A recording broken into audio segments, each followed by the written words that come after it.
Hello and welcome to Chess Goblin. In this video, I will show you how to play the Caro-Kann Defense.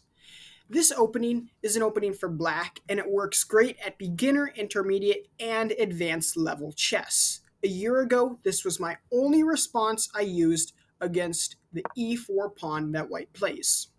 And the reason why I played the Caro-Kann Defense, which starts off with c6, and after white puts a second pawn in the center, then you attack their king's pawn with your d pawn here. And some of the beauties of the Caro-Kann Defense is you avoid their bishop out for like a Italian game or like a Spanish game. You avoid those openings and you kind of tear apart the center, and that is kind of the point for black. And there's three main responses that black does here. And it'll work even if white doesn't push their d-pawn forward. If they instead develop their knight out or they develop their f-pawn forward, it will work in all those variations. But most commonly, your opponent will do d4. And because of that, we are going to look at it as if they played d4. So then we play d5, trying to undermine their e-pawn in the center.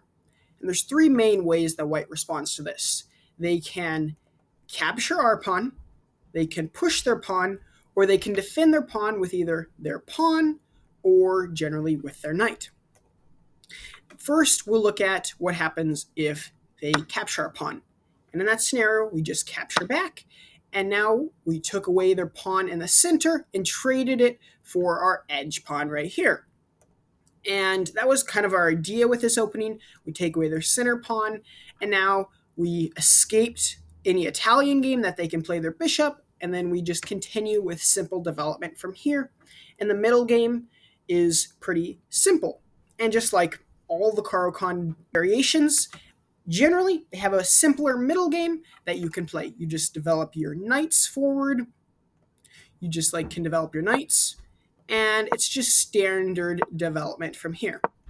And what I often like to play when I play the Caro-Kann is I like to have kind of a Indian defense kind of setup on the king side here with a fianchettoed bishop, and then your king is very safe, and then I like to attack on the queen side, often pushing these pawns, and the ideas are pretty simple from here.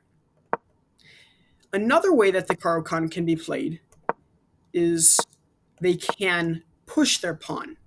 After they take a second pawn in the center, they can push their pawn here instead of taking our pawn. And this is called the advanced variation because they advance their pawn forward instead of capturing our pawn. And here, the main line to play for this is developing your bishop out and then later pushing this pawn up so you can develop your other bishop out. And it'll often go like this. And then I like playing like a queen's gambit decline variation right here is black, where you attack their other pawn in the center, and it's pretty comfortable development for black from here. One trap you have to worry about this, though, is when you play your bishop out to f5, is there's a trap that white sometimes plays where they push this h4 pawn, and then you do not want to block your bishop in because it can actually get trapped here over on the king side, and that's not good. So if they push their h-pawn here, I often just like making a little escape route for my bishop down here in case they ever want to push this later on in the game. But often they'll just keep developing their knight, and then I can lock in my bishop to try to release this black bishop or push this pawn. Another way that some people sometimes play this opening is they just push this pawn right away. And if white captures, we just bring up our knight and just patiently develop our other pieces. And these pawns right here for white are very difficult to hold and will generally fall later in the middle game. And this is kind of just a queen's gambit decline kind of setup, but for black, and it's a pretty comfortable position to play. And now this brings us to the third way that white can play against Caro-Kann, is they defend their pawn in the center. And one way is with the knight. And if they defend with the knight, you just want to capture their e-pawn, which was kind of the idea of the Caro-Kann, to get rid of their e-pawn here. And after they capture back with their knight, there's three ways that are most common to respond to this. You can either develop your knight out, which is the Tartakower variation, to try to trade off their stronger knight for your weaker knight that just developed. Or another way you can play it is you attack with a bishop right away. And the third way is just pushing this pawn here so white can't develop their knight as far. And then you have an escape route for after you put your bishop out onto f5, you can sometimes bring him back to this h7 square here. And development is pretty simple and straightforward here. Ideas are pretty similar.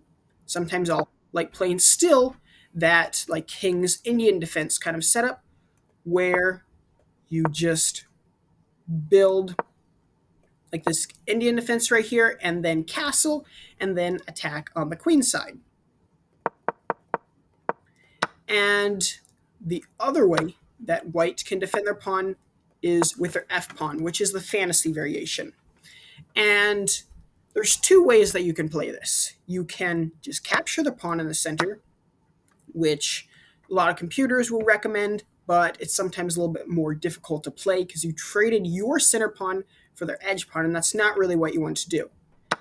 But an easier way that I generally like to handle this is I just defend it with my e-pawn here. And then if they capture our pawn, we just take it for our edge pawn here, and now we're in kind of the same variation that we showed earlier.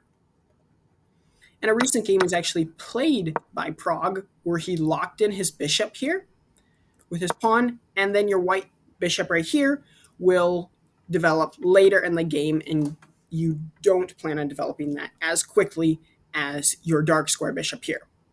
And that's one of the other beauties of the Caro-Kann. You can play it in so many different ways, and they all can work out great for you. There's so many different ways, and you don't have to memorize a ton of theory to play it successfully. It's a very intuitive opening and very simple. If you don't want to remember all these moves, you can still have a lot of success if you just know these first two moves. If you forget everything else, just remember these first two moves here, and then you can play pretty intuitively and have a lot of success as black in this opening. This is the basics that you can play with the Caro-Kann Defense. I hope this video helped, and I hope you can use it in some of your upcoming games. If you have enjoyed this video, please hit that like button down below and subscribe if you have not already done before. I hope to see you in the next video.